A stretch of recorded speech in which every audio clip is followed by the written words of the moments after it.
being hit by a CTA bus. We'll hear from a witness. A South Shore apartment raid now at the center of a lawsuit. We'll explain. And a ban on hemp sales. Casey Cronus has the latest from City Hall. Good afternoon. I'm Terrence Lee. And I'm Sylvia Perez. Weather is first at 4. Chief Meteorologist Emily Walls joining us now. It's getting colder, right, Emily? Sure is. So we have that cold front that's been making its way through. That's why we've also been dealing with some scattered snow showers. But as far as accumulation is concerned, it's going to be little to none today, but still a dusting. When you have temperatures that are below the freezing mark, can certainly still make for some slick spots on the roads. I certainly noticed a few on my drive in today. So be mindful of that if you're going to be out and about this afternoon. We have light snow coming down, a little bit heavier in a couple locations where you're seeing these darker shades of blue. So near the border here with southwestern Lake County, northern Cook County, extending down toward Elgin, we are seeing kind of a heavier burst of snow.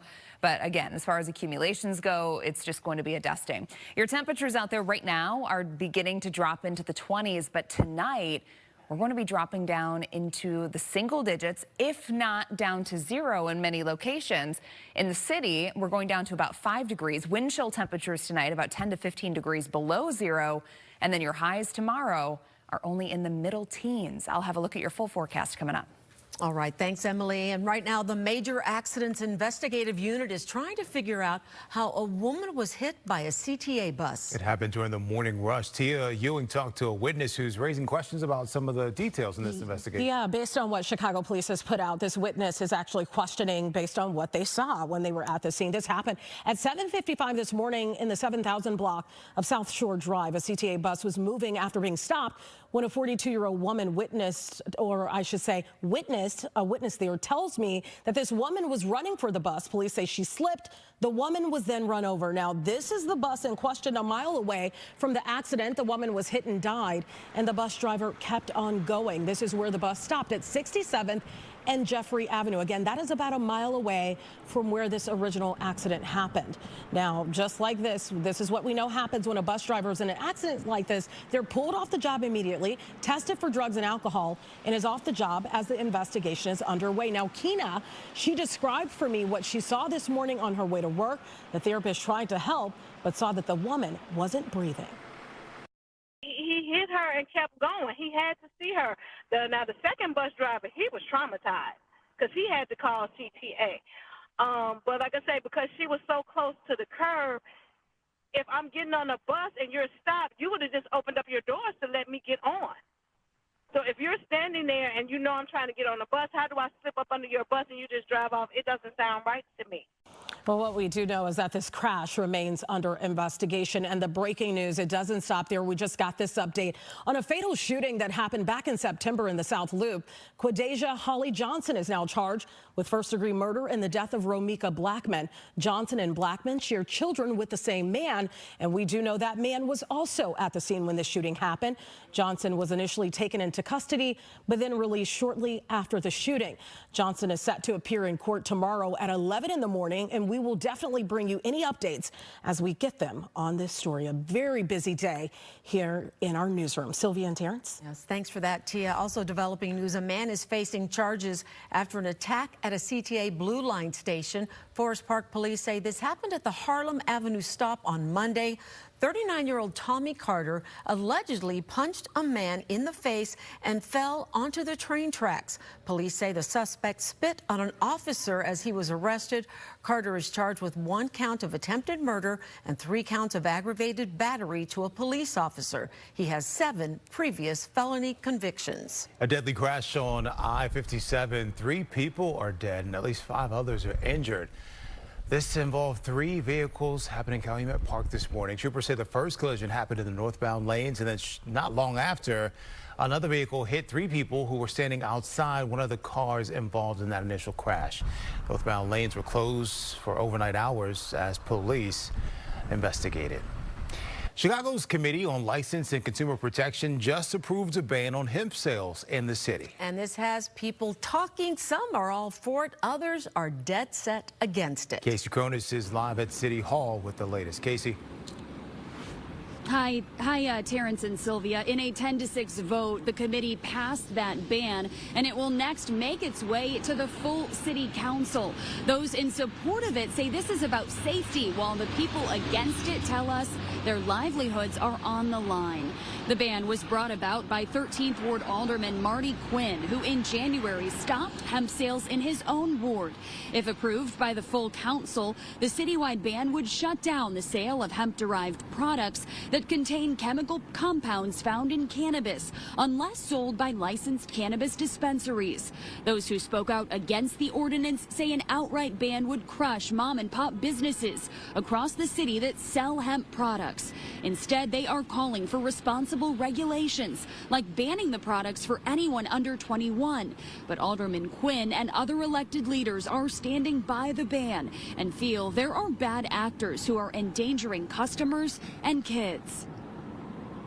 I don't think it was a coincidence that once I put the ban down with Alderman Tabares, all of our suburbs also started putting the ban down. So there is a shadiness to this industry. A ban won't hurt big corporations. It will wipe out small family businesses like ours, minority and women owned, who follow every regulation, test every product, verify every ID, and contribute to our neighborhoods. A total of 7 wards with 3 pending have already banned hemp products. Again, this still needs to go before the full council and be taken up to a vote there. Reporting live at City Hall, Casey Cronus, Fox 32, Chicago. Casey, thank you. Some Northwestern students and groups are praising a $75 million deal with the Trump administration. This could bring the school up to $800 million in federal grants if it meets new rules against DEI and anti-Semitism. Political reporter Paris Schutz has the latest on this. Paris? Yes, Sylvia and Terrence, Northwestern, the latest high-profile institution to strike an agreement with the Trump administration. And a group called the Coalition Against Anti-Semitism at Northwestern says this $75 million penalty the school has to pay now is fair. They say the group will now oversee changes the school must make if it wants to get all that $800 million in federal grant money restored.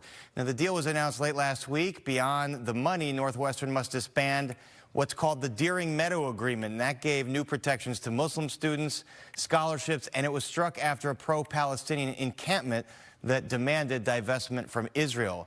Now, this coalition says the Trump administration had the legal right to demand this payout because they believe Northwestern wasn't following federal law. Northwestern has an obligation, if it takes federal funding, to follow federal laws. It's a private institution, but if it's taking federal funding, it has to follow federal laws.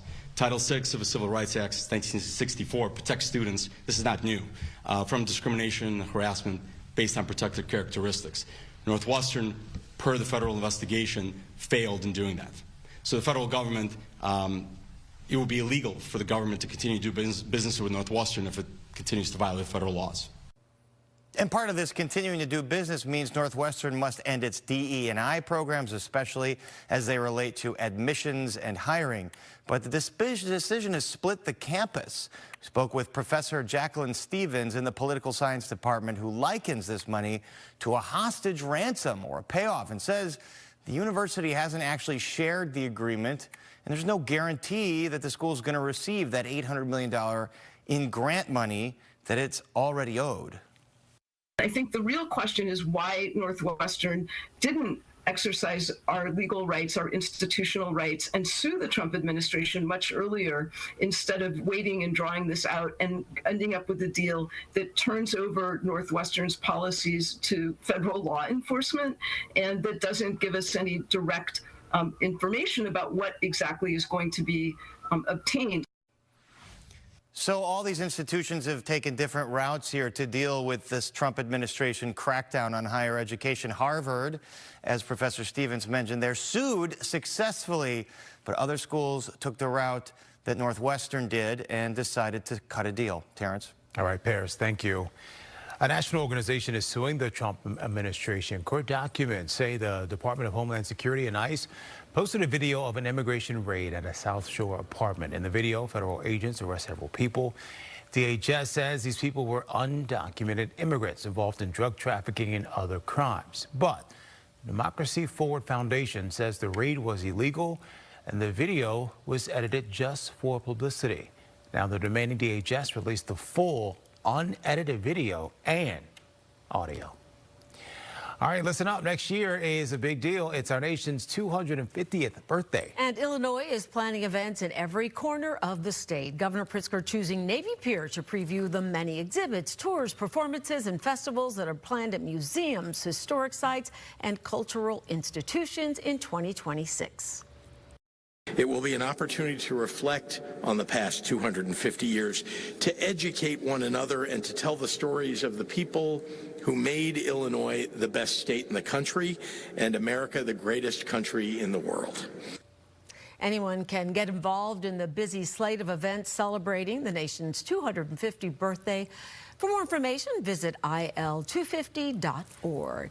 And if you're planning to fly soon, there's a new fee travelers need to know about. TSA is charging passengers who arrive at the airport without a real ID. Leslie Moreno is live at the Real ID Supercenter in downtown with what this means for you. Leslie. Hey guys, good evening. TSA had planned an $18 penalty fee for anyone who shows up to the airport without a real ID. That penalty fee has now been increased to $45, and it goes into effect starting February 1st. You can see here behind me the line of people waiting to get their real ID. This is at the Real ID Supercenter here on Clark. Officials say the goal is to make sure everybody is ready before the Real ID becomes mandatory in 2027. The Real ID has been in the works for years, and TSA says it's a key part of strengthening security and standardizing identification across the states. The goal here is full compliance by May 5th, 2027, when the Real ID will be required for domestic flights.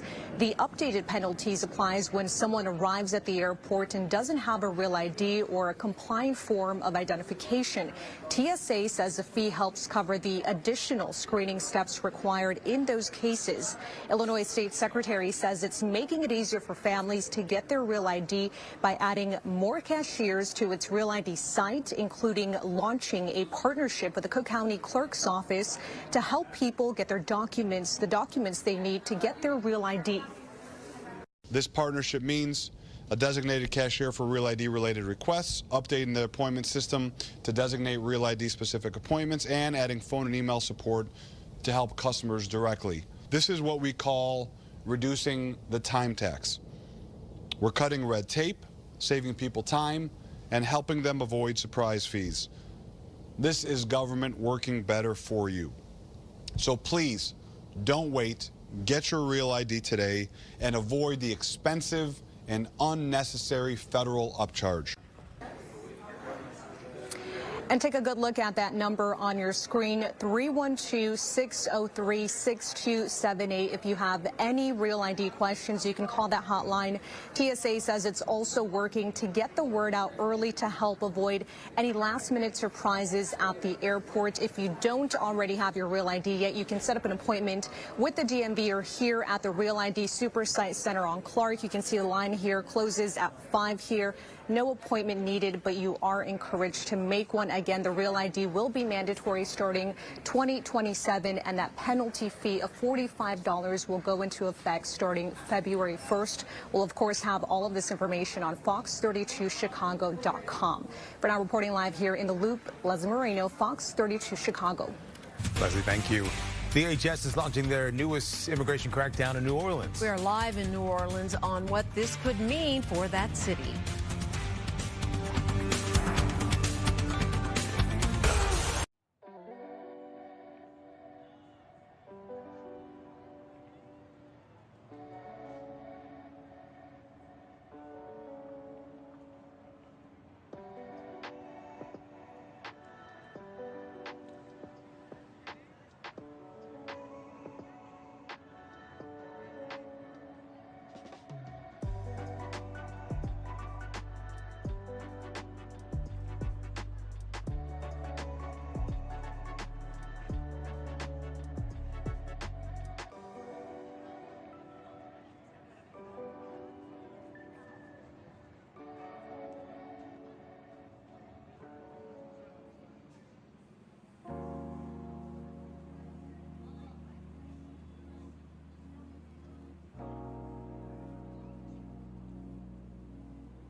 New at 4, a lawsuit about federal immigration tactics is being dropped because protesters and journalists say Operation Midway Bliss, it's over.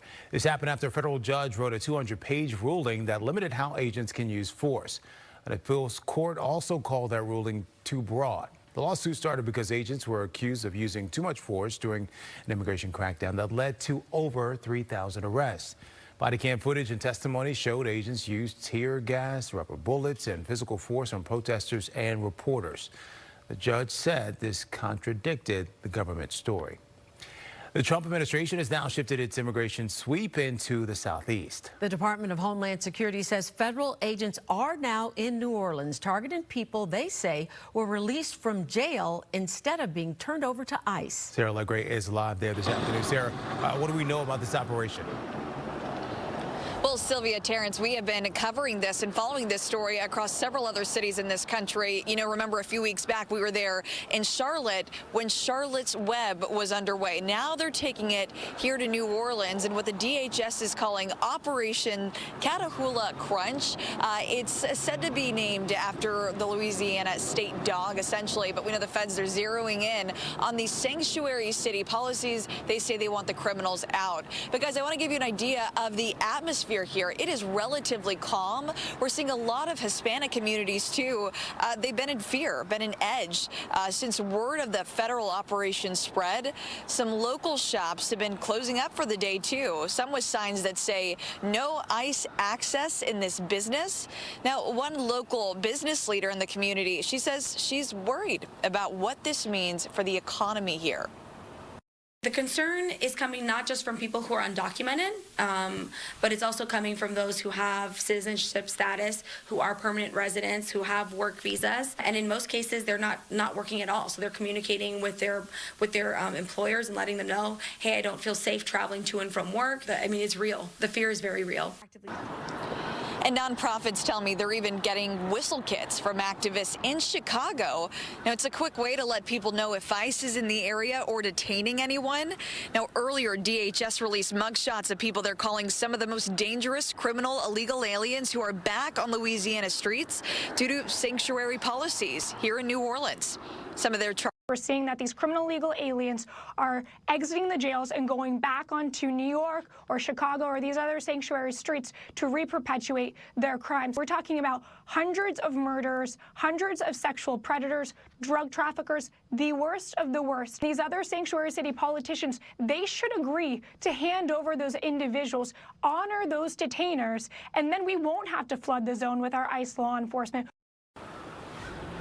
Yeah, and the operation looking to make 5,000 arrests after this operation is all said and done here in the New Orleans area. In New Orleans, Sarah Legray, Fox 32 Chicago. Sarah, thank you. In the meantime, the Trump administration is hitting pause on immigration applications from 19 countries. They say it's about national security and public safety. This is the latest move in the White House's big crackdown on immigration, but it also comes right after a deadly shooting where 2 National Guard soldiers were killed by an Afghan national living in the U.S. We have homegrown people in the United States born here that have been radicalized. But I do think it is a higher threat among people that come from cultures and backgrounds that make it harder for them to assimilate once they get into the United States. Reports say the White House is considering expanding its travel ban from 19 countries to 30, and potentially adding places like Somalia, Afghanistan, Myanmar, Haiti, and Libya to the list. More fallout that is over SNAP benefits. The Trump administration issuing an ultimatum to Democratic-led states. Share SNAP benefit data or risk losing federal funding. This is all in response to what the Agriculture Department alleges is widespread fraud across this program. Right now, 42 million Americans receive SNAP benefits, with the majority at or below the poverty line. We want to make sure that those hungry families, those food insecure families actually are receiving benefits. This guidance reads like someone took notes from the Grinch, taking food from families right as the holidays arrive. The Agricultural Department says more than 24 states have complied with its request to share SNAP program data. Mayor Brandon Johnson rolled up his sleeves and got right to work at a food pantry in Bronzeville this morning. He jumped in and started packing meals with local volunteers from UIC and Feeding America. Pantry organizers gave him a tour of the facility. It's located in St. James Catholic Church, right on the corner of 29th and South Wabash. That pantry has been feeding the community for 53 years, making quite the impact. Speaking of impact, I hope you're ready for the cold. Yeah. And if not, I mean, you ain't got no choice. Yeah. It's coming. Look, that's a cool shot. You know, It's very cloud blue, cover there, right? but yeah. It is. Feel the chill. Or is that just because it's cold in here? It's cold in here. It is chilly in here. You know, I was in and out. I had different appointments and stuff today. It was cold in every office I went to today. Yeah, I think we're just not ready for it. It's been so nice for so long. No, we're not ready for it. And it's going to get a lot colder tonight and into early tomorrow. We had a cold front move through today. Now the colder air is beginning to funnel into the region. We have scattered snow showers that are coming down. Briefly heavier snow showers moving through northern Cook County, heading toward Evanston as we speak. But as far as accumulations go, this is just going to be a dusting for those of us that are dealing with the snow showers out there this evening. But nonetheless, that is enough to create a couple slick spots on the road, so be mindful of that during the afternoon and evening commute. Temperatures right now dropping into the upper 20s, but we are going to drop in a really big way tonight.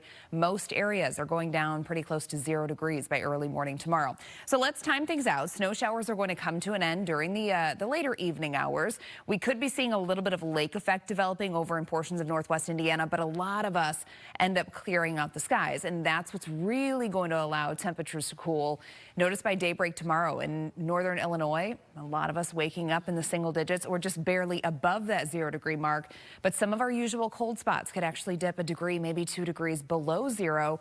Northwest Indiana going to be just a tad warmer probably because you're going to be holding on to some of those lake effect clouds. And then through the day tomorrow, highs are only expected to be in the teens. And we drop back down to the single digits to near zero again tomorrow night as well. For tonight in the city, 4 degrees. We're going to have northwesterly winds 5 to 15 miles per hour. And that's going to send wind chill temperatures down to about 10 to 15 degrees below zero. 5-day forecast, 16 degrees for your high tomorrow. Lots of sunshine on Thursday. Friday, we're mostly cloudy. Temperatures are going to return to the 20s. We're in the 20s over the weekend. We do have a chance of scattered snow showers on Sunday and Monday. Sylvia, are you laughing at how cold my forecast is? You know, T's been off on vacation. You're awesome, but he makes me laugh. I'm sorry. I was really paying attention. I know you Beautiful were. Especially when you said 4 degrees. Right. We'll explain. Still ahead on the news at 4, a big win for Museum of Science and Industry union workers. More on how they negotiate a new contract coming up. If you're a fan of Real Housewives of Potomac, you get why 4 degrees is funny. Shout out to Dr. Wendy. Come on back. Welcome.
You might want to check your refrigerator. The FDA is recalling several shredded cheese products in multiple states over concerns of possible metal fragment contamination.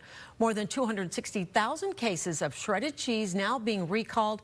This recall is issued in 31 states, including Illinois. The cheeses were sold under several different brands at retailers, including Target, Walmart, and Aldi. You can find a full list of all the brands on our website, fox32chicago.com. New 4 union workers at the Griffin Museum of Science and Industry just approved a new contract. The deal includes higher pay, holiday pay, other perks as well. Employees say it was a tough battle, but by sticking together, they won big for themselves and their families. The agreement came after almost 2 years of talks and a vote to authorize a strike. Stocks in the day up after the new job numbers show fewer people got hired in November. That drop makes investors think the Fed may cut interest rates next week. The chance of a cut is now 89%. The Dow jumps almost 1% to 47,882. The S&P goes up a little to 6,849. And the Nasdaq almost moves up to 23,454. Struggling with numbers today. A rate cut can make loans and credit cards cheaper. The Fed decides next week. Still ahead on the news at 4, the Illinois Black Panther Party is remembering the lives of 2 former party leaders killed in 1969. We're going to take you live to that celebration coming up. If you want total health care from a provider you trust, hi, Blair. Hi. Right in the palm of your hand, if you want soup, sweatpants, and 0 in-person contact, if you want wellness wherever, our virtual primary care delivers with great website manner. No worries. So choose your doctor from our profiles and enjoy the healthiest online relationship you've ever had. House calls have evolved. Advocate Healthcare. Ashley.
Now at 4:30, the community coming together at the site of a deadly 1969 rape. A local high school dance director is being honored with a special award. We're going to let you know why. But first, a mom says her first grader has been bullied repeatedly, and the latest incident left him bruised and crying for help. This afternoon, she's now calling out the school for denying her access to the video of that attack. Tia Ewing is here to walk us through the mother's fight for answers. Well, first of all, I want to let the audience know that we are not naming this little boy, right? He's only 6 years old, but the mother says that she has tried to get help about the situation at the school over and over again. I spoke with that mom for almost an hour. She reported multiple incidents happening at her son's school, but claims little has changed. And now she's fighting to see the video the school says that she just can't have. Tonight, she's showing us the impact this has had on a child who still loves learning. One of the latest incidents with my son where they ripped the backpack off of him and ripped his backpack or his pants. Leslie McLaurin says her 6-year-old son has been the target of relentless bullying at Bronzeville Classical Elementary School, a selective enrollment CPS campus. She says the harassment hasn't just been physical, it's been cruel. That they called him a monkey. They call him a dummy. They call him stupid. Her son started kindergarten here just over a year ago. She describes him as bubbly, outgoing, until everything began to change. What changed? Just him crying at night, and I was listening to his prayers, and he started naming names of people he just wished would stop hitting him or stop doing things to him. McLaurin says she pushed the school for help and for accountability. I should not have to go to parents outside of school and say, hey, we've already recognized that your child has done this. Can we fix this? Can you talk to your child? McLaurin says she repeatedly asked to meet with parents of the students involved, but says the school never arranged it. And I was getting nowhere with it. Then the day before Thanksgiving break, she got a call from the school about a new incident. She took her son to Comer Children's Hospital, where this photo was taken. I say, what happened? He says, Mommy, my face and my body hurt. 10 kids surrounded me and they beat me up, Mommy, they beat me. McLaurin asked to see the video of what happened on the playground, but instead the school emailed her saying her son was the initiator and that the footage is for administrative review only and cannot be released to parents due to student privacy rules. The email adds the video will be preserved. Somebody may say, well, why not just take him to another school? I asked him, do you want to go to this school? Mommy, I love this school. Those few bullies that they won't leave me alone every day, but I love my school. Well, Chicago Public Schools did release a statement to us, and here's just some of what they had to say. School leaders and staff work closely with students and families to address concerns, resolve conflicts, and uphold the standards in the Student Code of Conduct. CPS also maintains a comprehensive anti-bullying policy. CPS is reviewing the matter and will follow all relevant policies and procedures. As for Leslie McLaurin's son, his doctor hasn't cleared him to return back to school, and it's unknown right now if he will be back at Bronzeville Classical. Of course, this is a story we will continue to follow. Terrence? I wish him a speedy recovery, Tia. Thank you. Right now, a dedication is happening to honor the lives and legacy of two big leaders from the Illinois Black Panther Party. Fran Hampton and Mark Clark were killed in 1969 during a raid by the FBI and Chicago police. Tonight, you see all the people there gathering from the community, and local leaders are among them as well. They're putting up a plaque where the raid happened. A local high school dance director is getting a big honor this weekend. Gloria Chapman is receiving the Juanita Passmore Legacy Award. That's from Timeless Gifts, a youth arts group here in the area. She has run Southland College Prep's dance program for 15 years. And she says the work has always been about what it does for her students. I've really used the dance over the years, for over 40 years, to inspire others and teach students by way of dance education, dance therapy, liturgical dance. So it means a lot to me to be acknowledged for that. And she will be officially acknowledged and get her award this Sunday. She's That's getting so down. cool. Look at her go. That's awesome. Congratulations. The CTA is rolling out a familiar voice for its news station announcements. Chance the Rapper recorded a series of messages for riders as part of a new partnership with the transit agency. Chance talks about the collaboration, his new album Starline, on the CTA's podcast, Moving Experiences, and you can hear the announcements and download exclusive posters on the CTA website. All right, let's take a live look outside. It looks like it's getting bluer and cooler out there. That's a really cool shot. It is a cool shot. It looks so calm, doesn't it? Yeah, it does. Calm Peaceful. and cold. It's not very calm, though, right? So the opposite. I know. It just looks so peaceful from that shot. But yes, if you're out and about, it's not going to be feeling very peaceful to you because we have scattered snow showers out there. We have northwesterly breeze that's now bringing in some colder air. Temperatures are actively dropping now, and we're going to be going down to about 0 degrees for a large portion of the area. For those of you in Northwest Indiana tonight, you're going to be holding on to a little bit more warmth because I think you're going to have some lake effect cloud cover around. For right now, we have light snow showers that are moving through. This is all associated with the cold front. Temperatures right now, upper 20s to near 30 degrees, but here's where we're headed tonight. So most of northern Illinois dropping down to be within a few degrees of 0. In Northwest Indiana, there's going to be quite a few locations that I do think hold on to double digits, and that's again because we're going to have a little bit more in the way of cloud cover, but still very cold conditions. Wind chill temperatures pretty easily tonight going to be dropping down to about 10 to 15 degrees below 0. 3-day forecast. Tomorrow 16 degrees, sunny skies, so still very cold all day long tomorrow, going back down to near 0 Thursday night into Friday. But then Friday and Saturday we're going to return to the mid to upper 20s under mostly cloudy skies. Back to you. Thanks, Emily. Football and food go hand in hand, but if you're not going to Soldier Field, where's the best spot to watch the game? Coming up, we are profiling our Bears Game Day Eat Special with a stop at a neighborhood favorite spot that's known for its tavern style. Ooh, look at that. Pizza and big screen TVs. I think you had some, right? Yeah, I love with the pepperoni cups, stuff like that. Yeah, the cup. Cups. Pep cups. Pep cups.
We are celebrating the Bears' winning season on this week's Tasting Chicago and visiting several locations that feature a sports bar atmosphere with some great game day eats. Today, we take you to a favorite neighborhood spot that's known for its tavern-style pizza. Yeah, this spot has gone viral because of its crazy good cracker-thin crust.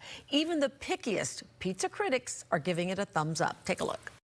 Now we're in Uptown at Michael's Pizzeria and Tavern. It's been here for more than 30 years. They're known for their chicken wings and their cult favorite pizza. As a matter of fact, they just received a review from Dave Portnoy's Barstool Sports. If you're a local, you know. If you're not, we're going to find out what makes it so special. And the person who's going to help us with that is one of the managers, Mario Espinoza. Hey, Mario, great to see you. Nice to see you. Okay, tell everybody, what is it about this place that people keep coming back for more? It's the experience that you get at no bar in the city. It's a home away from home. The comfort, the friendliness of the staff, and the pizza. The pizza brings everybody back. What don't I love? The pizza's fantastic, from the deep dish to the Chicago-style tavern pizza. The staff is also super friendly, and honestly, for like the value, the price point, it's kind of like a city oasis in a sense. You know, you're not going to pay an arm and a leg coming here. Always surprised. Sometimes I'm like, when I look at the bill, it's like, did you forget something? 40 TVs. 40 TVs. And what is it that makes a sports fan love this place so much? The pizza, the beer, and the feel of fantasy football, that you can watch every game at any time. It's just football heaven for Sundays. For Sundays, and you guys are probably packed. Slam packed. Okay, what do you suggest for people who've never been and want to get in on a Bears game day or something? We let the doors open at about 10:30 in the morning, and by 11 o'clock, we are full. Yeah. I just did a video on social media about a speed run, about how long it took to get this place packed, and it was about 25 minutes. 25 minutes. It doesn't take long. As I said, though, besides the fact that the ambiance and the atmosphere is awesome, we're talking about the food. So let's go. You're going to show me what it's all about, right? I will. Mario, I'm so excited to try this. Do you eat this pizza every day? Every day I can. What's your favorite? The Michael Special, I think, is the best combination of flavors. Okay. Oh, and the wings. And here we go. We got our delicious hot wings. Okay, right here. Buffalo-style hot wings. A pepperoni pizza, tavern style, and a sausage pizza, tavern style. Nice. The Michael's is definitely the most popular we have. So what's on this? Sausage, mushroom, green pepper, and onion. The combination of the sauce and the cheese just makes this perfect. Look at that. That cracker crust holds up. Right? Wow. And I have to say, the sauce. No flop. No, the sauce is delicious. A little sweet? You like that? I like that. It has a little sweetness to it, but not too much. No, just enough. Yeah. Okay, I'm giving us plates now because I think we need to try these wings, too. I love it. Let's talk about Barstool Sports. Okay. They came in. Yes, they came in on a Sunday, winter Sunday. You know, they always call and they give a different name, so you're not prepared. He came in, he gave us a review. It was a funny little story that they did with one of the servers here. What is Barstool? Barstool Sport is a digital media company that produces content focused on sport and pop culture. That's really cool, man. Hey, who's Dave Portnoy? Dave Scott Portnoy is an American internet celebrity. No. Shh. Come on. Oh, yeah. Dave Portnoy is my best friend. He's my pana. He did the review outside. I believe he gave us a 7.6. For Chicago, tavern style, this is as good as I've ever had. I'm gonna go all the way up to a 7.6, which is a very high score for me. Finally, Mario, what do you want to tell people who've never been here before so that you can get them in here to try this themselves? Oh, you're missing out. This is a special place, and it's, you know, if you're older, you remember Cheers. You know, and it's just a feel that you don't get at any other bar in the city. It's nostalgia, it's friendliness. The staff is great, the pizza's great, your pocket's not gonna hurt. It's the best sports bar, I think, in the city. Well, cheers to that. Thank you for having us, Mario. Thank you. Michael's Original Pizzeria and Tavern is just one location that we're going to be showcasing in this weekend's Tasting Chicago. You'll be able to see some of the best spots to watch the game if you're not at Soldier Field or at home. Tasting Chicago streaming both Saturday and Sunday at 1 and 7 p.m. And you got to taste that pizza? I can't remember. I brought a bunch back. Because it like the newsroom harped on it as soon as it came. They gave us a bunch. It was But that's the type of place you go with stretchy pants. Yes. Don't wear anything belted. Sure. All right. When we come back, Emily will have one more check of the forecast. And before we go, we're going to show you how the roads are looking out there as well. How they look.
Have you gotten your Christmas tree yet? If you have not, we know a place. Richardson Christmas Tree Farm in Spring Grove has a ton of renewable trees as big as 9 feet. The farm has wagon rides, free hot cocoa. Yes, there you go. And homemade wreaths. Jake's got tips on how to pick the best tree coming up at 5. That's a beautiful drone shot, right? Snow covered. Yeah. That's gorgeous. I have You put your not, tree up? No, but I was going to say I've not had a real Christmas tree in decades because of allergies in the household. So we always have the fake one with the lights already on. How about you guys? Yes, we have a fake one. Yeah. And then we have like pine scented candles. So Okay. spruce How about you? I grew up getting a real tree every year. Michigan girl. Yep. But I won't do the mess. Yeah. In my own house. The needles and stuff. Yeah. So it's a very, very fake tree. Yeah, with lights already on. It's kind of sad. Like I should spend more time, like spreading apart the branches, and it looks a little bit like a Charlie Brown Christmas tree, but it's okay. It's pretty and it has a bunch of homemade ornaments on it, and we The love lights it are on. anyway. Gets the job done. Yeah. Yes. Yeah. Once you turn the lights on, even the worst You can't tree really can look tell. great. Yeah, Yes. so you just leave the lights on all day and all night, and then you never really know. All right, let's talk about the forecast here. It's getting colder and colder by the hour. We have temperatures out there right now that are sitting in the upper 20s, which you're probably thinking, okay, that's not so bad, and it's not, but it's going to get a lot colder here in the next few hours. So notice the wind direction. Earlier today, we had southwesterly winds. Well, that has now changed to a northwesterly breeze because we had a cold front come through. So we have colder air that's kind of pouring into the region. That's going to continue through the night. Now, currently, wind chill temperatures really not that far off from our actual air temps. Right now, we're sitting in the low to mid 20s for a lot of us. With our feels like temperatures, we have a wind chill of 19 in Rensselaer, 18 in Valparaiso, same thing in Woodstock. So those are some of our cooler spots. But take a look at where we're headed. So throughout the overnight, actual air temps for a lot of us are going down into the lower single digits, if not a few degrees below zero in some portions of the area. So futurecast wind chills by daybreak tomorrow could be as cold as 10 to 15 degrees below zero in some locations. 5-day forecast. We're in the teens tomorrow for your highs, but then do rebound into the 20s going into this upcoming weekend. Still way below average. Average high temperature is 40 degrees. We're not coming close to that anytime soon. Satellite and radar, we do have some snow that's coming down across the area. It's fairly light in most cases, but with temperatures as cold as they are, any untreated surfaces, this is very easily going to accumulate on those, and it could make things a tad slick out there for the next few hours if you are going to be traveling out and about. So futurecast, snow's going to be out of here during the overnight. Skies are going to clear out. Again, that's really going to cool us down going into tomorrow, but fortunately, we will end up seeing some sunshine on Thursday. Sunny skies tomorrow, a high of 16 degrees, very cold again by Friday morning, waking up near zero. We're in the 20s on Friday and Saturday. A couple snow showers are going to come our way early next week. We'll be right back.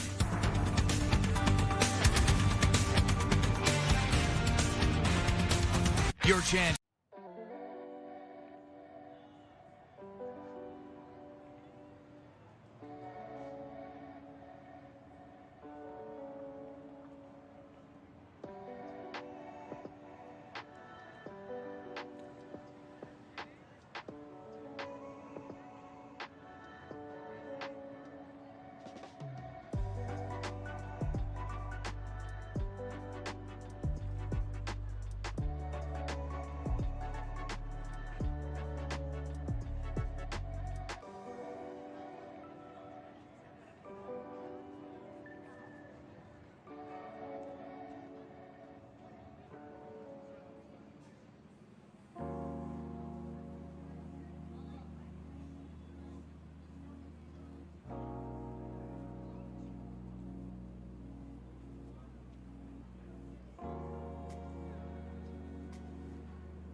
Oh, welcome back. Are you guys a fan of that Old Bay season? Sure. Absolutely. I'm from Maryland. We bleed Old Bay, okay? That makes sense. I can smell it coming off of you. Well, the popular season is going back to the basics. Old Bay will once again be packaged in tin instead of the current plastic. I'm just kidding with you. Come on, have a little fun. Goodbye. McCormick, which owns Old Bay, says the change is meant to bring back the classic feeling and user experience of years past. Old Bay switched from tin to plastic back in 2017. I got has some already in the tin, so does that mean it's very old?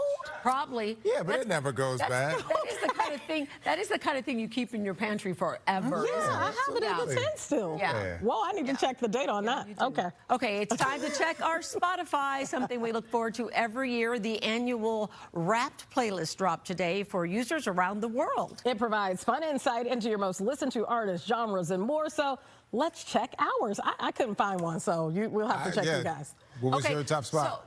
So my top spot, believe it or not, was Santana. Okay, because I was listening to a lot of Latin music.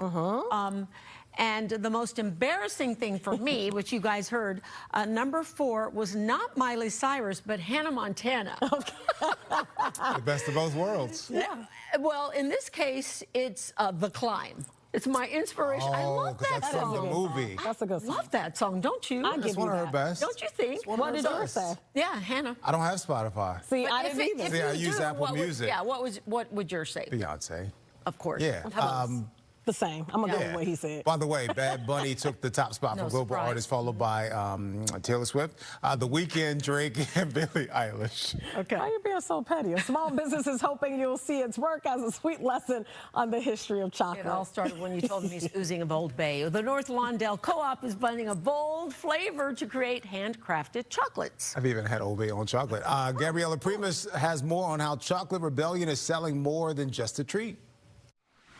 Look, I've had enough chocolate off air. I'm just sticking with the hot chocolate on air. Chicago Chocolate Rebellion, taking over the west side, the city, suburbs. Like I said, it's going to be everywhere, and it's perfect for Christmas time. You know what? I'm going to bring in Valerie Stricken. Let's have you over here, Valerie, because you're an owner of this great chocolate operation. Tell me a little bit about Chocolate Rebellion. Chocolate Rebellion is a chocolate that we source from Côte d'Ivoire. It's a bean-to-bar process. We get the beans and we process them into the yummy treats you see here on the table. They're so good. Okay, Yes. we promised everyone. What is everyone going to see on the table here? Okay. So let's go through some of it. How about these hot cocoa bombs? Hot cocoa bombs. We have a dark chocolate, which is 70% cocoa. We have a milk chocolate, which is 45% cocoa. Inside the bombs is a house blend with grated semi-sweet chocolate from Ghana. I'm going to skip over here to what these are. These are the tasting beans.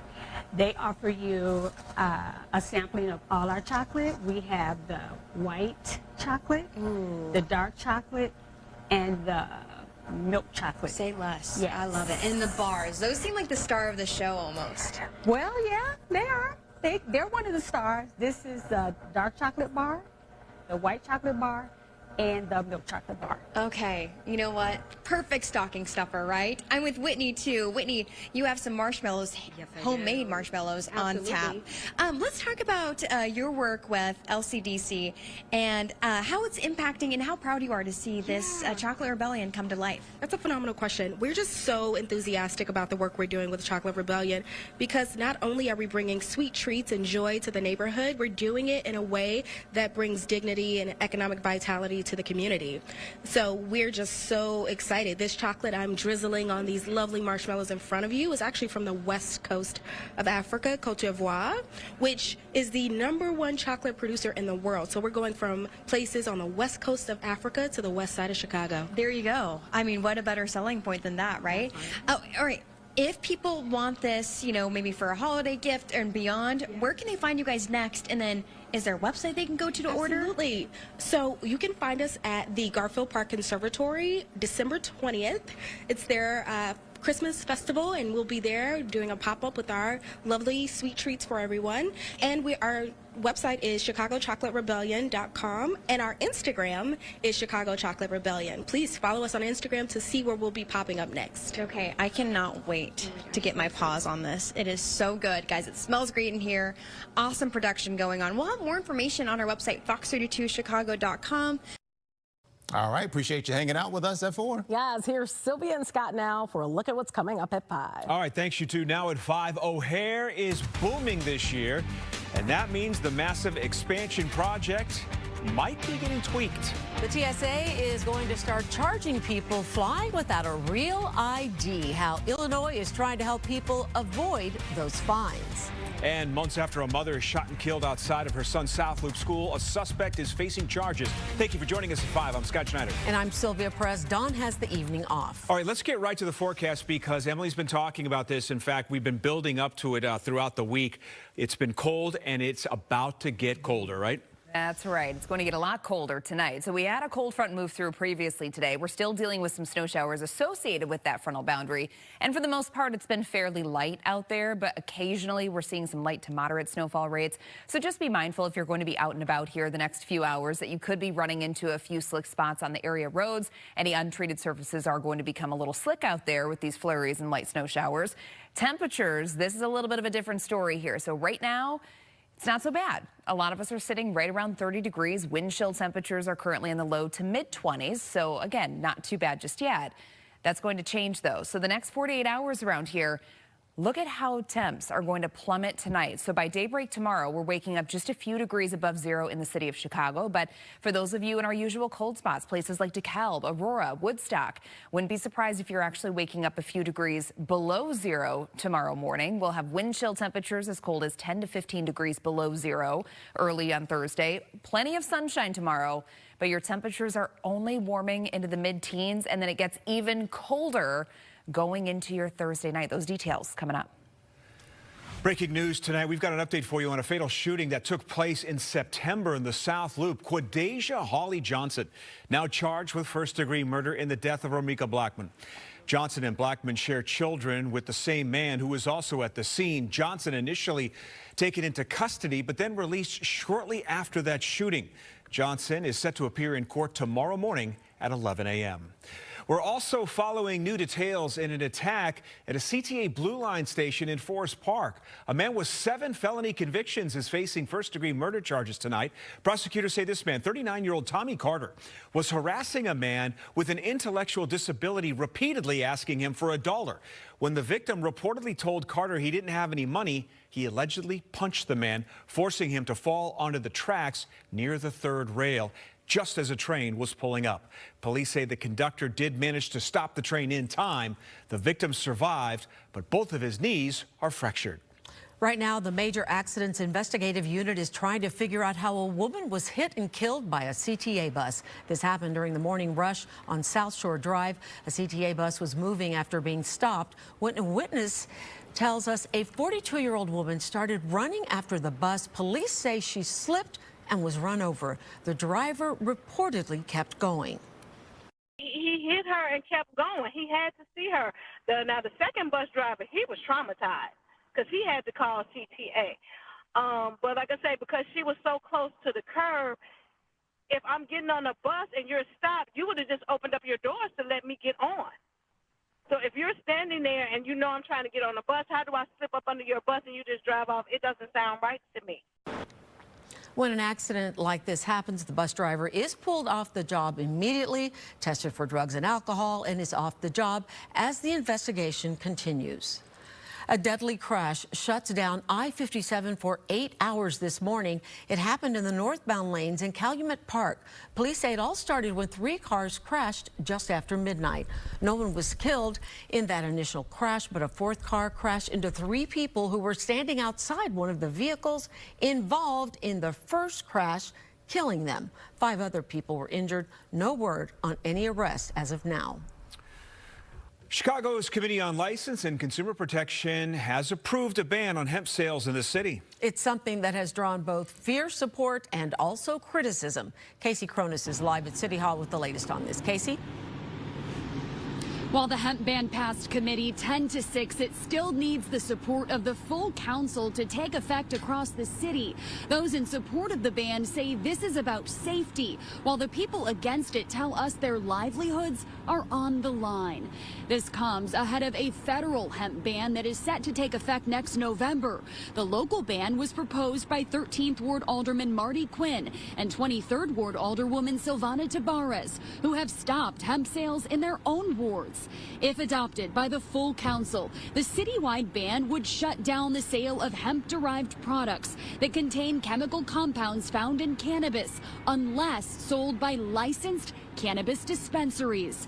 Those who spoke out against the ordinance say an outright ban would crush mom-and-pop businesses across the city that sell these products. Instead, they are calling for responsible regulations, like banning the products for anyone under 21. But Tabares and other elected leaders are standing by the ban and feel there are bad actors who are endangering customers and kids. Passing that measure has resulted in a reduction in the number of poisoned children and 911 calls. There has been talk about how the city can profit from these dangerous narcotics, but public health is not for sale. Prohibition does not erase the market. Prohibition does not erase that customer. It's still there. Instead, you put it all to the side. You encourage those bad actors that you are trying to remove. You're enabling them when we need to regulate the beverages that we already have in the market that we already have. A total of 7 wards and 3 pending have already banned the sale of hemp products. Now this ordinance is off to the full council for a vote in the coming weeks. Reporting live at City Hall, Casey Cronus, Fox 32, Chicago. The Trump administration is being sued over a controversial South Shore apartment raid. A national group wants the White House to release video from that September operation.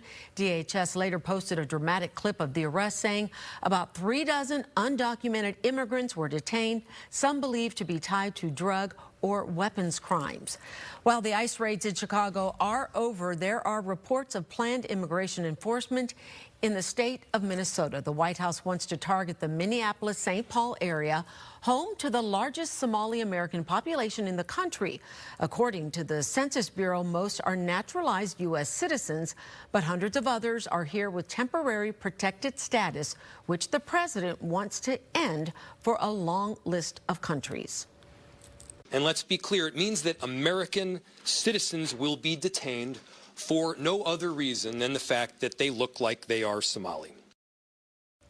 ICE enforcement also underway in New Orleans with Border Patrol Commander Gregory Bavino reportedly leading that operation focused on arresting up to 5,000 people. Well, if you're planning on flying anytime soon, there's a new fee you're going to want to know about. TSA is raising the charge for passengers who arrive at the airport without a real ID. Leslie Moreno live at the Real ID Supercenter downtown with what this means for you. Leslie. Hey guys, good evening. TSA had planned an $18 penalty fee for anyone who shows up to the airport without that real ID. That fee has now been increased to $45 and it goes into effect starting February 1st. We can still see we have a few people lingering here into the Real ID Supercenter, which is about to close here pretty soon. But officials say the goal is to make sure everyone is ready before the real ID becomes mandatory in 2027. The real ID has been in the works for many years. And TSA says it's a key part of strengthening security and standardizing identification across states. The goal here is full compliance by May 5th, 2027, when the real ID will be required for domestic flights. The updated penalty applies when someone arrives to the airport and doesn't have a real ID or a compliant form of identification. TSA says the fee helps cover the additional screening steps required in those cases. Illinois State Secretary says it's making it easier for families to get their real ID by adding more cashiers to its Real ID site, including launching a partnership with the Cook County Clerk's Office to help people get their documents, the documents they need to get their real ID. This partnership means a designated cashier for Real ID related requests, updating the appointment system to designate Real ID specific appointments, and adding phone and email support to help customers directly. This is what we call reducing the time tax. We're cutting red tape, saving people time, and helping them avoid surprise fees. This is government working better for you. So please, don't wait. Get your Real ID today and avoid the expensive and unnecessary federal upcharge. And take a good look at that number on your screen, 312-603-6278. If you have any Real ID questions, you can call that hotline. TSA says it's working to get the word out early to help avoid any last-minute surprises at the airport. And if you don't already have your Real ID, you can always make an appointment at the DMV or at the Real ID Supercenter here on Clark. Of course, we'll have all of this information on fox32chicago.com. For now, reporting live here in the Loop, Liza Moreno, Fox 32 Chicago. Well, Congress just released new pictures from Jeffrey Epstein's private island. They show parts of the property that no one outside of the investigation has ever seen until now. Terrence is here to show us what is in those images. Yeah, a lot of people talking about these pictures. There's video too, Sylvia. This all came out just after lunch today. The House Oversight Committee put out 73 new photos and 4 videos from a walkthrough authorities did back in 2020. This release also sets the stage for a much bigger drop of documents from the Justice Department. This first image here stops you. A dentist chair sitting in the middle of a small room, and if you look closely, you see 10 yellow masks on the wall behind it. Another photo shows a landline phone with first names written on the speed dial buttons. Other pictures show bedrooms and bathrooms inside the house. You can also see a living area. And there's a blackboard on a wall, too, with words like power and deception written on it. Now, here's video. It walks you through the grounds of Little St. James. You see the pool, the palm trees, and a path that runs along the water. Epstein owned that island and another one nearby in the U.S. Virgin Islands. Survivors say he trafficked them there and that he and associates abused them on that property. A new federal law that President Trump signed now forces the Justice Department, as you know, to release its Epstein files in the next few days. We don't know how much they'll share or how much they'll black out. The committee also plans to release bank records linked to Epstein's finances. We'll watch for all of it and let you know what gets made public. Sylvia. All right, thanks, T. Well, still ahead on the news at 5. Northwestern striking a deal with the White House for funding, but not everyone on board with this. And a 6-year-old boy says that he was attacked at school. We're going to hear from his mother on her push for answers.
Some students and groups at Northwestern University praising the $75 million deal with the Trump administration that unlocks up to $800 million in federal grants to the school, with a caveat. That's if the school complies with strict new guidelines against both DEI and anti-Semitism.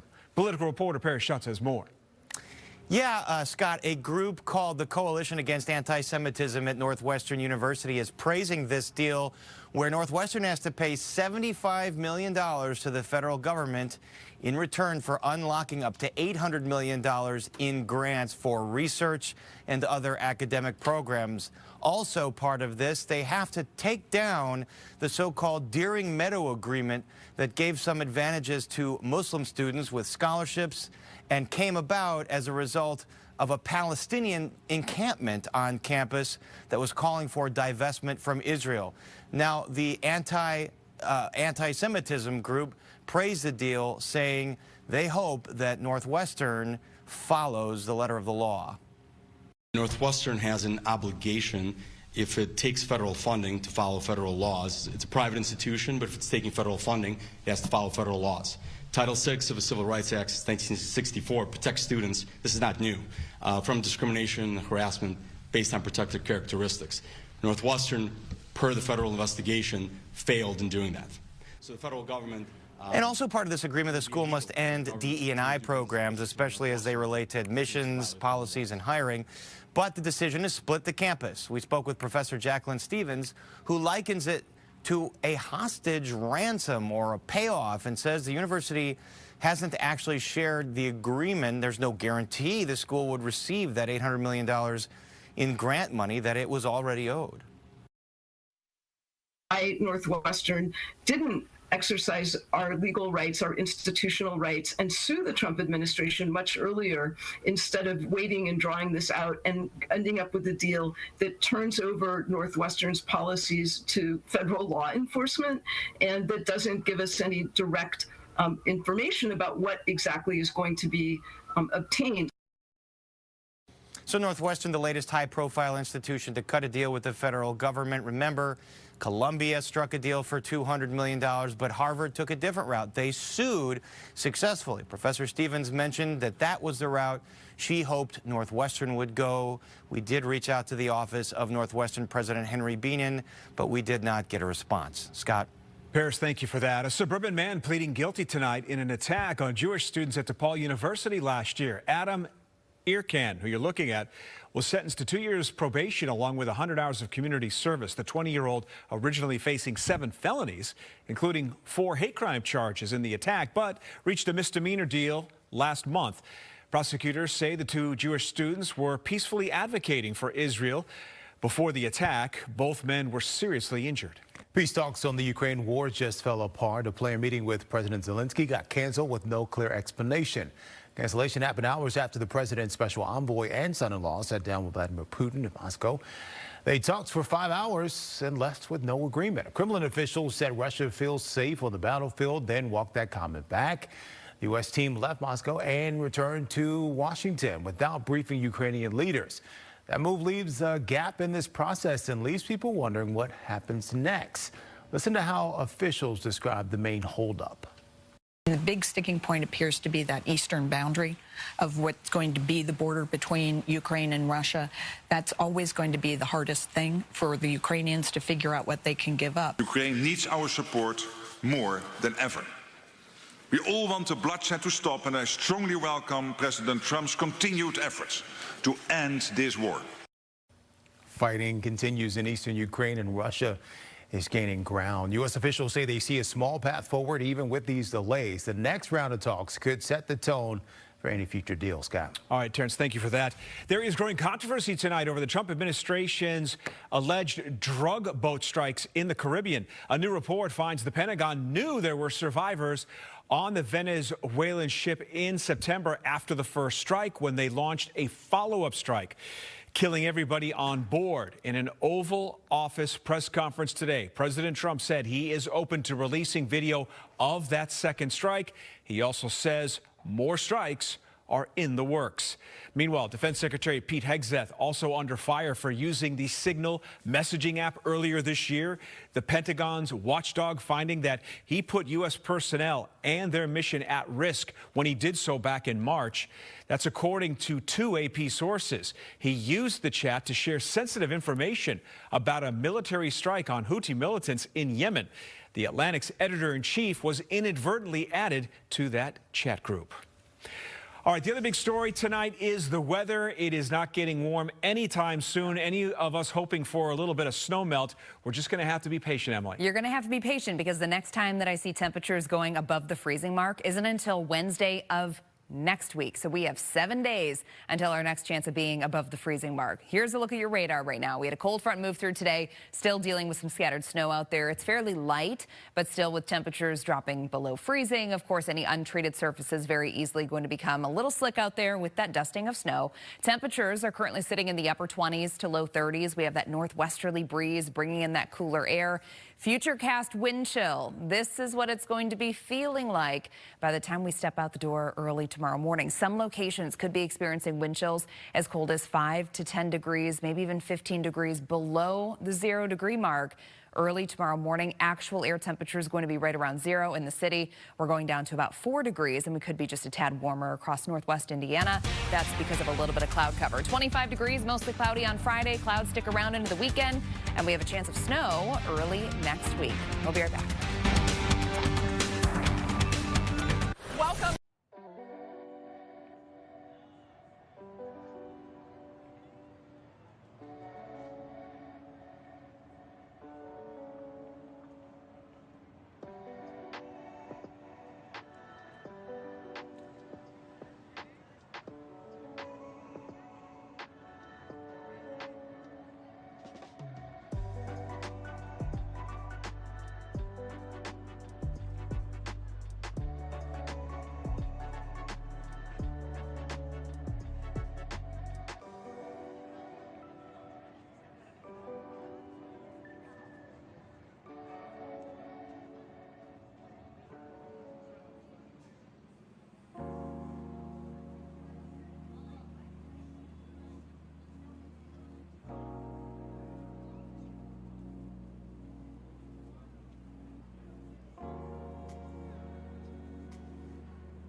Tense moments in West Virginia where a tractor trailer was dangling over a snowy bridge. Yeah, rescue crews tried to lift the back of the trailer that was hanging off that bridge some 100 feet above the ground. The semi transporting bricks. Driver lost control, got stuck dangling on the overhang there. 5 hours it took crews to pull the driver out, who thankfully tonight doing just fine. Wow. A Waymo self-driving car finds itself in a tense police stop in L.A. People watched as the robo-taxi made a left turn, passing a white truck pulled over by several police cruisers with their lights flashing. The suspected driver was face down on the street at the time. Police officers could be heard yelling at the vehicle to get away. Instead of speeding off, the Waymo appeared to slow and signal it was turning left. No one was injured. Waymo says the entire encounter lasted barely 15 seconds. It was bound to happen, right? Tell that to the person in the back. A former lab monkey that survived the highway crash has a new home tonight. This is Forrest.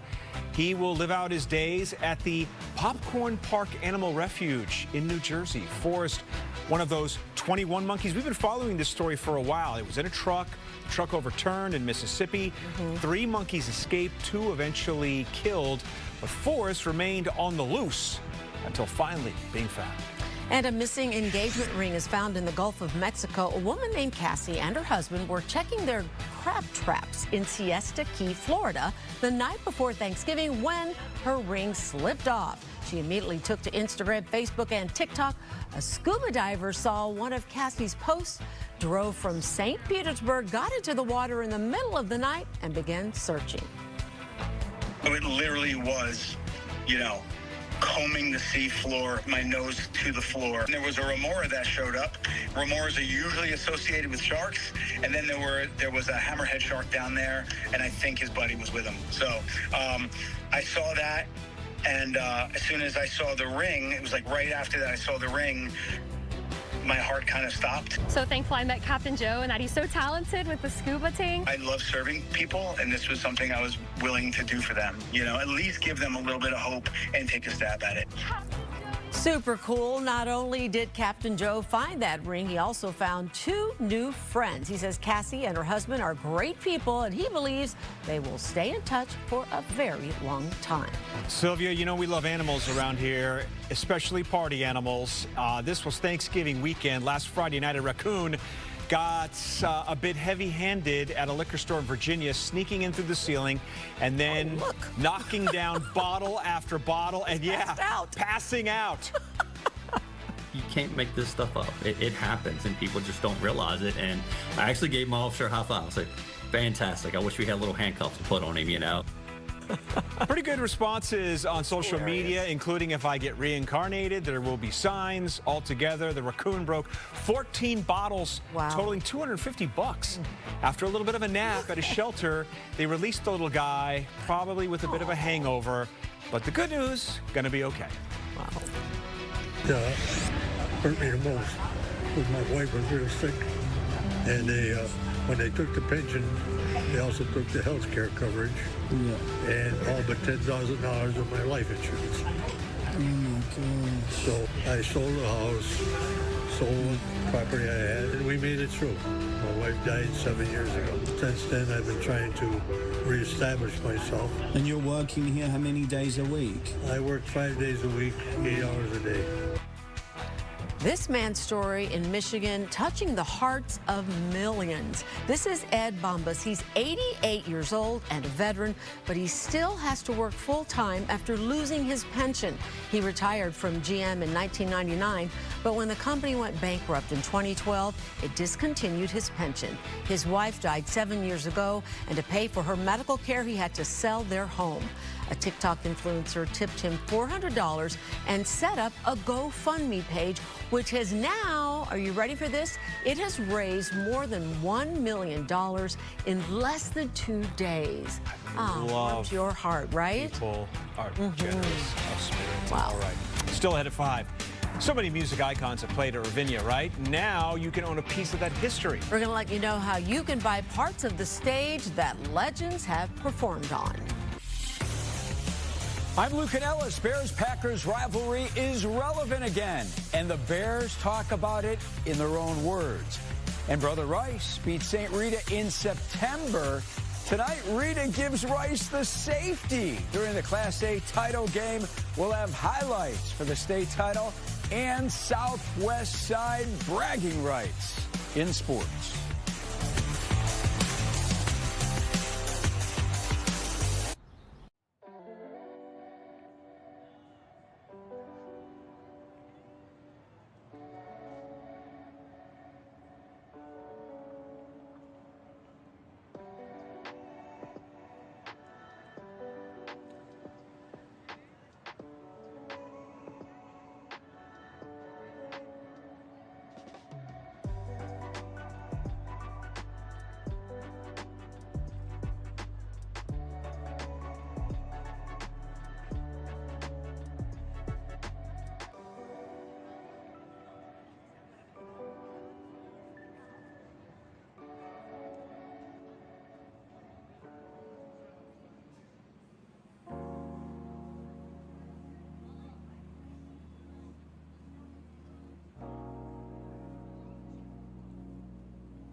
Well, the snow just keeps falling, and tonight the temps will follow. Chicago is pumping the brakes on the construction plans at O'Hare. We'll tell you why. But first, a mother says that her first grader has been bullied repeatedly and says the latest incident left him bruised and begging for help. Tonight, she is sharing her story and questioning the school's response after being denied access to the video of the attack. Tia Ewing has a story.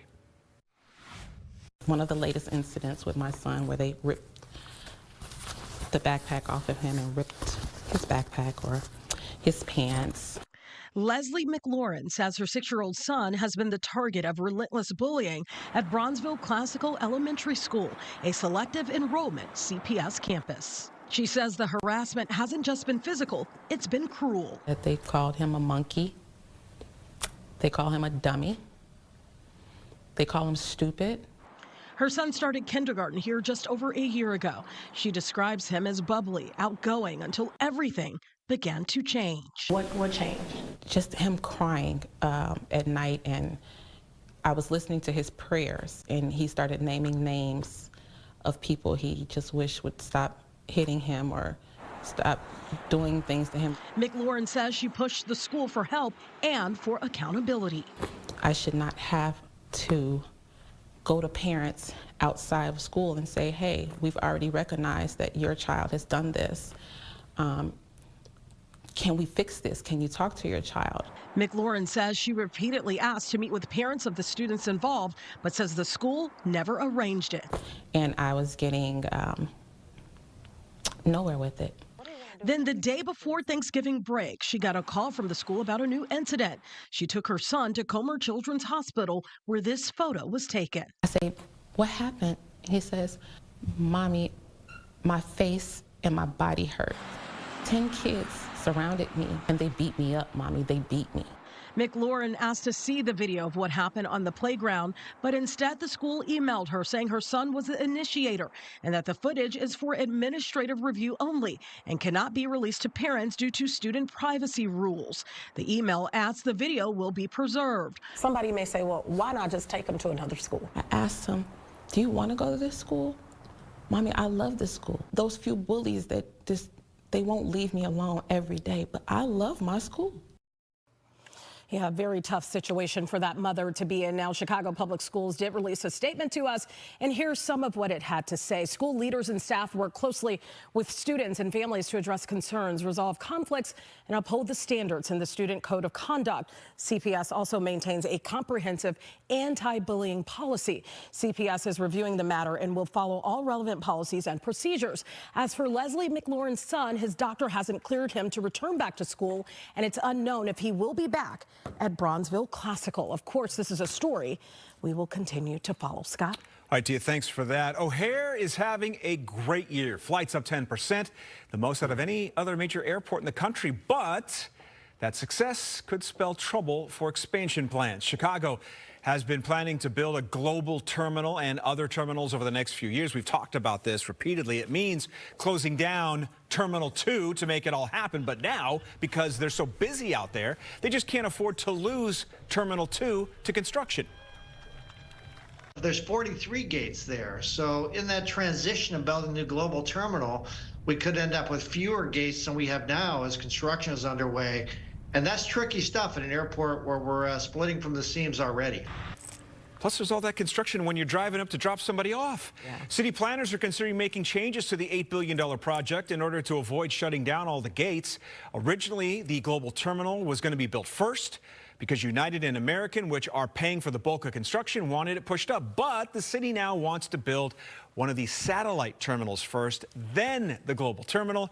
If there's money left over, the second satellite terminal will be built after that. Okay, let's talk weather because it is cold and only going to get colder. When are we going to see those temperatures drop even more, Emily? Well, they're already beginning to drop across the area. The cold front that's made its way through, we now have those northwesterly winds. We're seeing some light snow associated with that as well. And possibly for those of you that are over in LaSalle County, Grundy County, you may even see a little bit of drizzle mixing in at times. But the precipitation currently, it's very, very light regardless, with temperatures dropping below the freezing mark. Of course, any untreated surfaces are going going to become a tad slick out there. Forecast low temperatures tonight. Coldest temps are going to be felt across northern Illinois. For those of you in northwest Indiana, notice staying just a tad warmer because you're going to have a little bit of lake effect cloud cover to hold in at least a little bit more heat. But there's going to be a chance that our usual cold spots, places like Aurora, DeKalb, Woodstock, may be dropping a couple of degrees below the 0-degree mark tonight. And wind chill temperatures, that's going to be the worst part. They could be as cold as about 5 to 15 degrees below zero by the time the sun comes up tomorrow morning. Out the door forecast for tomorrow, lots of sunshine, but temperatures are only warming into the mid-teens. And then we are going to rebound into the 20s. Still way below average, though, going into this upcoming weekend. Back to you. Okay, thanks, Emily. A different kind of sticker shock to talk about at the gas pump. Prices are actually dropping to levels not seen in more than 4 years. Gas Buddy reports prices in Illinois are now at the lowest point since 2021. The average is about $2.95, and that is actually below the national average. A big reason that BP refinery in Whiting, remember that? It had been shut down after a fire. Well, it is back up and running. Oil is also cheaper, and with fewer people driving as it gets colder, there's even a chance prices could get even lower. Areas of the suburbs tend to see a price behavior we call price cycling, where prices are constantly either up or down big amounts. For now, the week ahead, I do think that the suburbs could see prices fall 10 to 25 cents, while the city might fall a few cents here and there. This is kind of the range we'll be in for most of the next maybe month or two. While prices will likely shoot back up early next year, Gas Buddy's predicting prices in 2026 will still be on the decline. Next year, as part of our nation's celebration of its 250th birthday, Illinois is planning events in every corner of the state. Governor Pritzker choosing Navy Pier to preview the many exhibits, tours, performances, and festivals planned at museums, historic sites, and cultural institutions in 2026. It will be an opportunity to reflect on the past 250 years, to educate one another, and to tell the stories of the people who made Illinois the best state in the country and America the greatest country in the world. Anyone can get involved in the busy slate of events celebrating our nation's 250th birthday. For more information, visit il250.org. Well, do you know any big Ravinia fans? You could get them a piece of its history. We're going to tell you all about the auction that's going on right now and what items are up for sale.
Well, Ravinia's pavilion's being renovated right now, and that means they're getting rid of a lot of stuff. Terrence is back with what they're planning to do with all of that stuff. T? I was saying, just holiday shopping right here for you.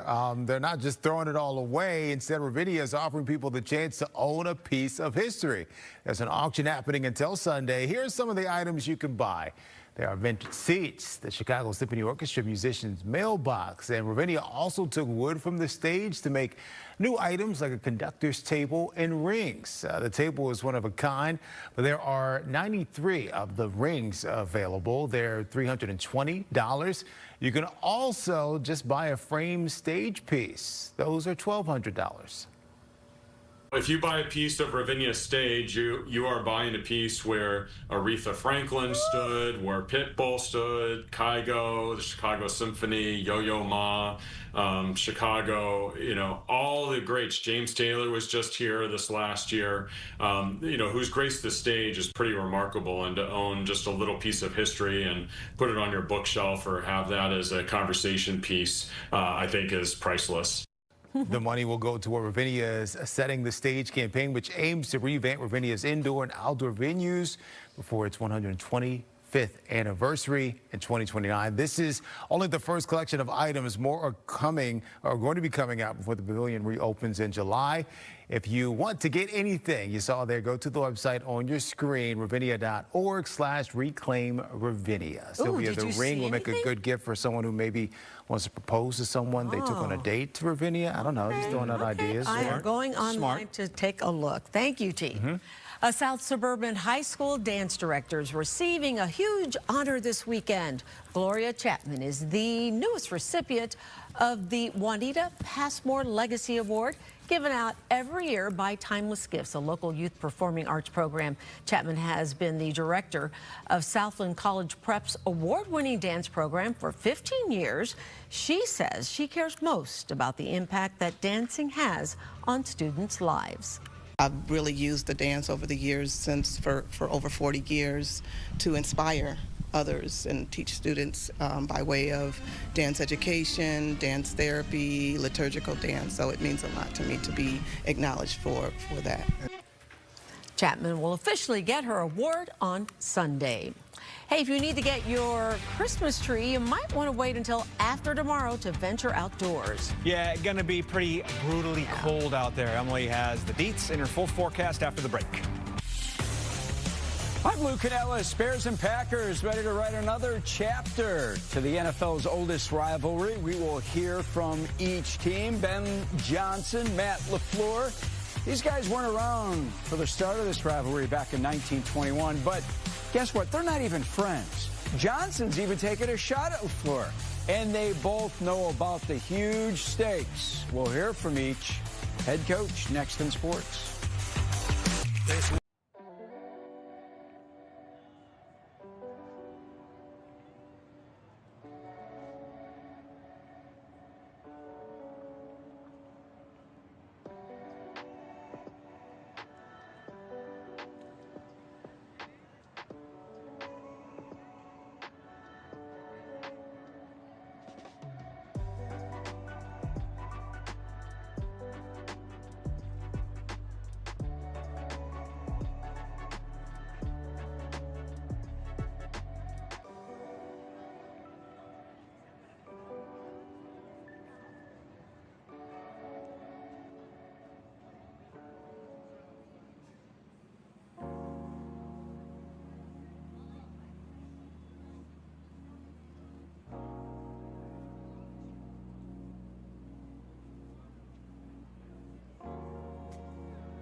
Welcome back. We are talking cold. Get ready, be bundled up, and be prepared. And you right? know, it's already been cold this week, right? It's going down from here still. So let me first and foremost remind you of our averages for this time of the year, because they sound pretty nice. I wish we were sitting at average. Average high is 41.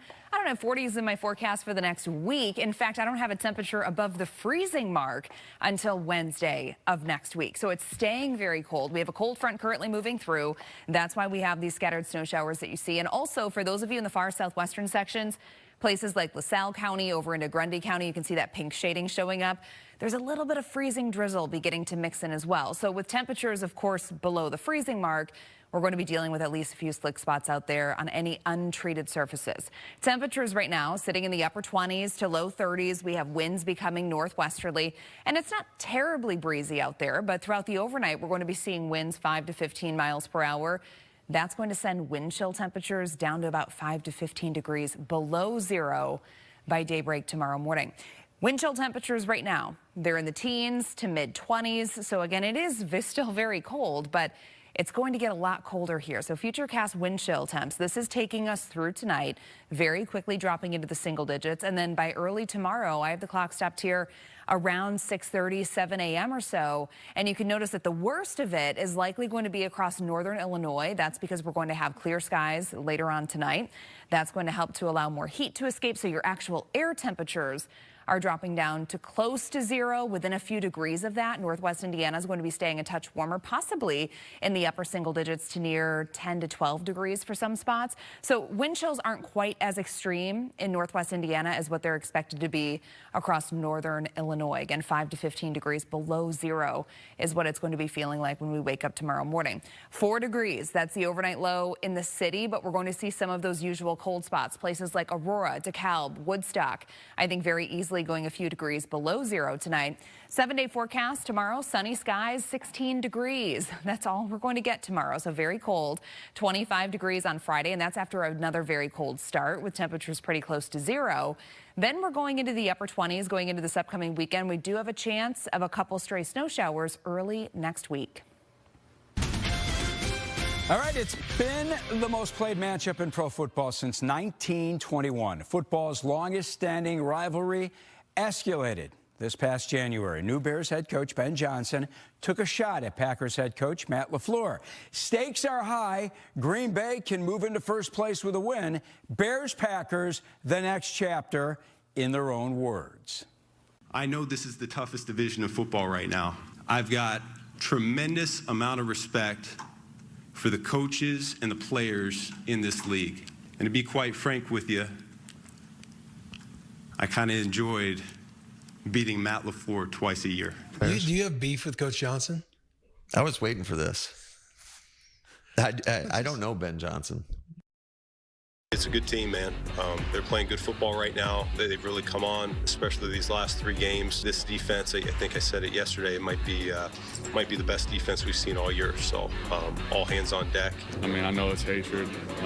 They're getting talked about all the time. But anyone you talk to, it's always beat the Packers. You love rivalries. I've been in some cool, fun rivalries throughout my career. They're always fun. They always come down to, it's an emotional game. It always comes down to, the final minutes. Personally, I'm not trying to make it anything more than what it is. It is the most important game of the season, but it's only because it's the next game. And honestly, I'm manifesting this is not going to be our biggest game of the year, regardless. Just preparing for a tough, another heavyweight match. I feel like it's been like that the past few weeks. I would say the confidence is a lot higher in the locker room, in the building, and just what we can do when we put it on tape. I think for us going to this game, we have more belief than I would say what we've had previously before. I would say we definitely feel a lot better, but again, this is a different team, a different season, and we're going into it, I would say, all guns blazing, ready and prepared.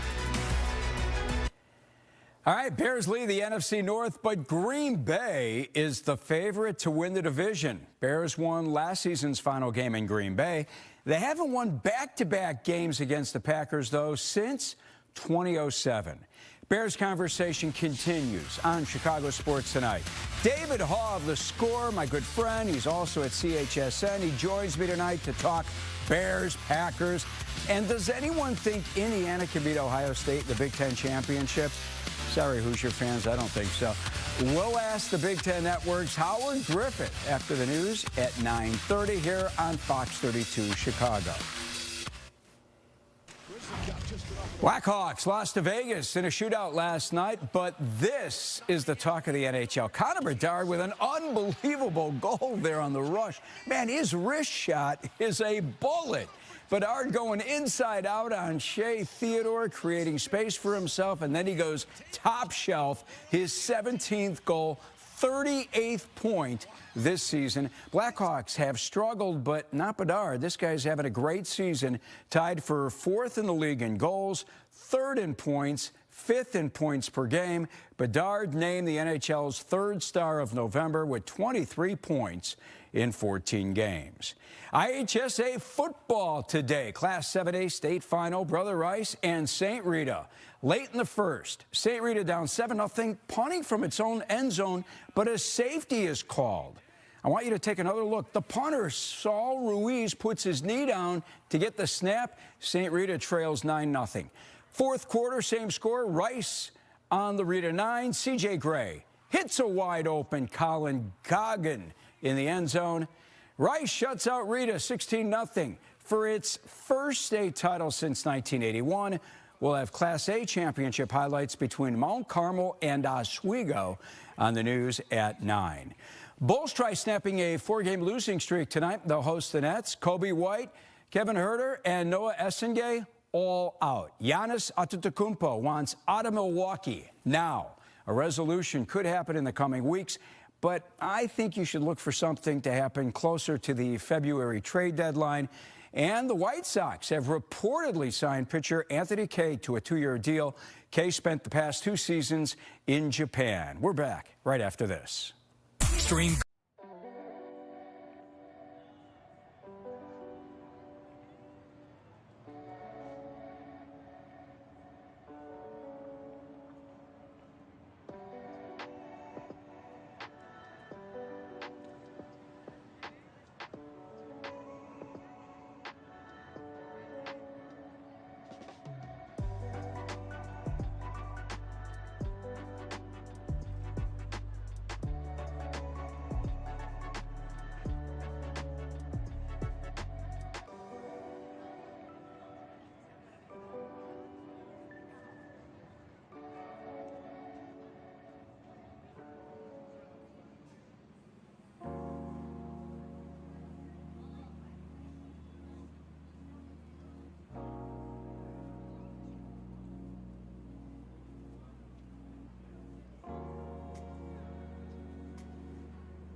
Thanks for joining us at 5. Now you can stream us on your smart TV with Fox Local. We are on all the streaming platforms.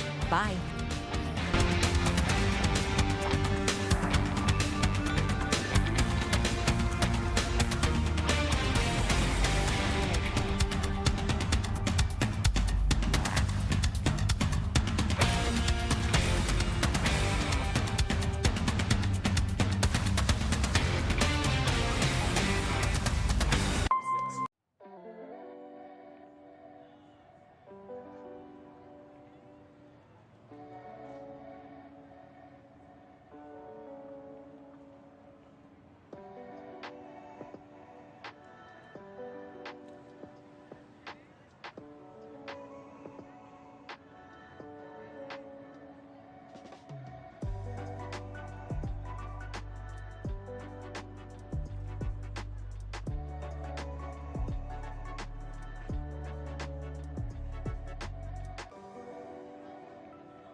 I know this is the toughest division of football right now.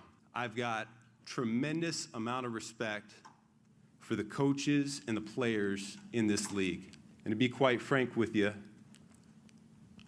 I kind of enjoyed beating Matt LaFleur twice a year. Do you have beef with Coach Johnson? I was waiting for this. I don't know Ben Johnson. It's a good team, man. They're playing good football right now. They've really come on, especially these last 3 games. This defense, I think I said it yesterday, it might be the best defense we've seen all year. So all hands on deck. I mean, I know it's hatred. They're getting talked about all the time. Anyone you talk to, it's always beat the Packers. You love rivalries. I've been in some cool, fun rivalries throughout my career. They're always fun. They always come down to, it's an emotional game. It always comes down to, the final minutes. Personally, I'm not trying to make it anything more than what it is. It is the most important game of the season, but it's only because